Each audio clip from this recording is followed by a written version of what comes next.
Šampioni nisu napravljeni u teretani. Šampioni su napravljeni od nečega što je duboko u njima. Želje, sna i vizije. Onaj ko nije dovoljno hrabar da rizikuje, neće postići ništa u životu.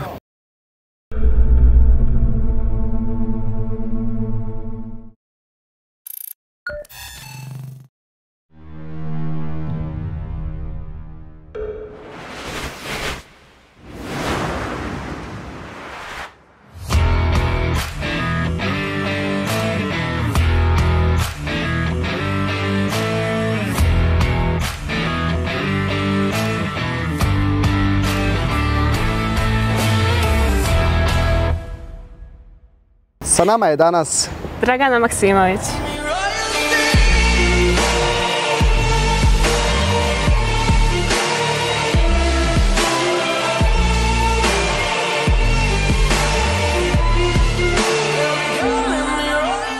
Dragana, odakle je tvoja ljubav prema kickboksu?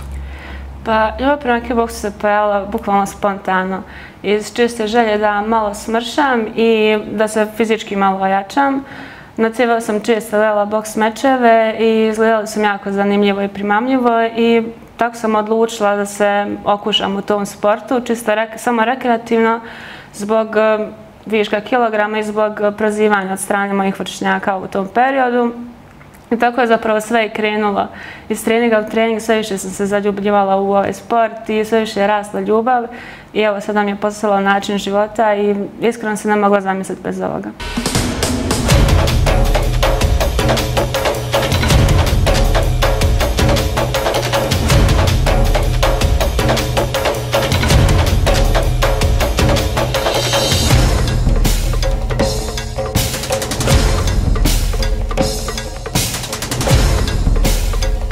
Kako su tvoji roditelji reagovali kad si rekla da ćeš upisati kickboks i koliko te oni podržavaju u tome? Pa, otac se nije toliko negirao, ali naravno ni njemu nije bilo svejedno, a majka je bila apsolutno protiv toga jer nije mogla da zamisli da se ja, kao žensko dijete, bavim nekim borilačkim sportom i da se bijem u ringu.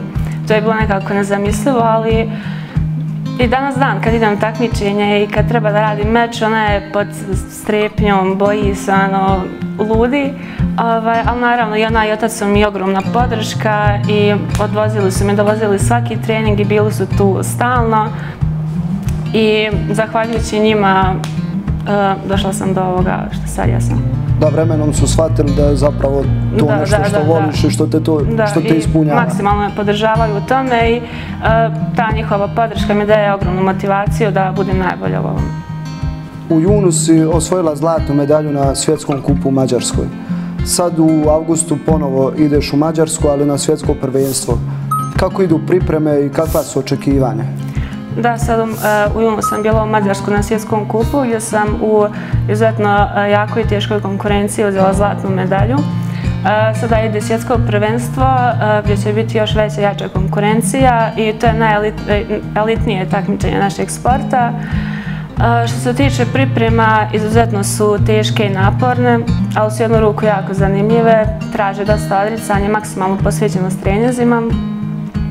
Skoro sam završila, skoro sam imala pripreme u Novom Sadu.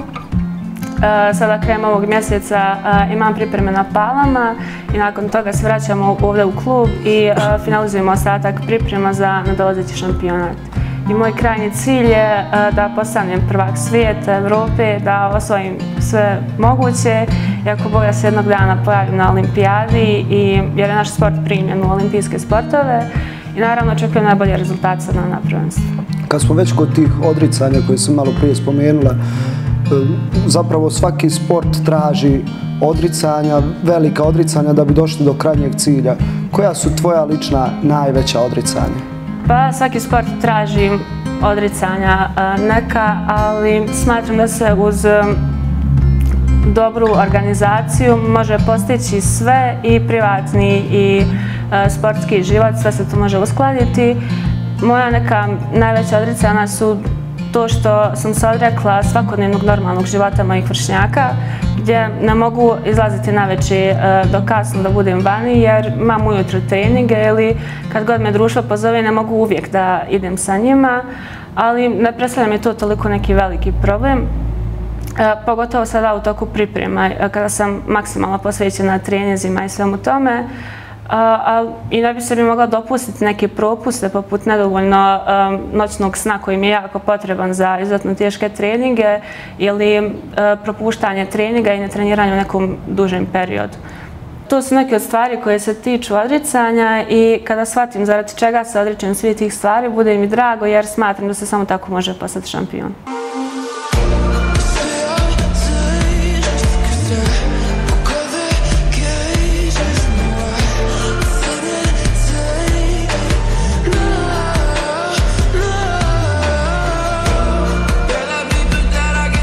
Šta je najvažnije za nekog ko se želi profesionalno baviti ovim sportom? Najvažnija je disciplina. Red, rad i disciplina i naravno strpljenje u ovom sportu su ključ uspjeha. Naravno desi se neka nesreća ili povreda, ali sve se to izdrži i pregura i samo jakim radom i voljom se sve to vrati na svoje. I smatram da je samo jako bitno da postavimo sebi neki cilj i da jakim radom i strogom disciplinom samo težimo ka ostvarenju tog cilja. Rad, red, disciplina. Da. I za kraj, koja je tvoja poruka mladim, talentovanim ljudima? Poručila bih vam se bavite sportom, naročito individualnim, gdje možete mnogo više napredovati psihofizički, što će vas učiniti mnogo boljom osobom i čovjekom kao u budućnosti. Ženama bih poručila da dođete da trenirate kickboks ili nebitno neki borilački sport jer neophodno je jednoj ženi da ima neku borilačku vještinu, prvenstveno zbog samoodbrane, a drugo, društvo će vas mnogo više cijeniti i poštovati, a naročito vaš partner.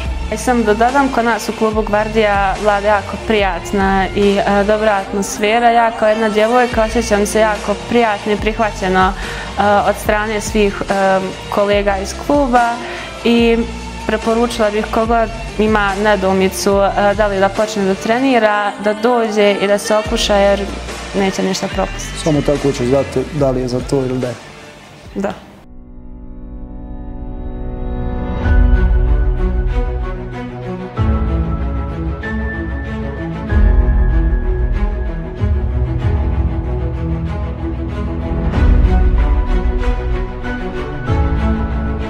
Ako se i dalje omišljate, dođite u Kickboks klub Gvardija i trenirajte sa šampionima.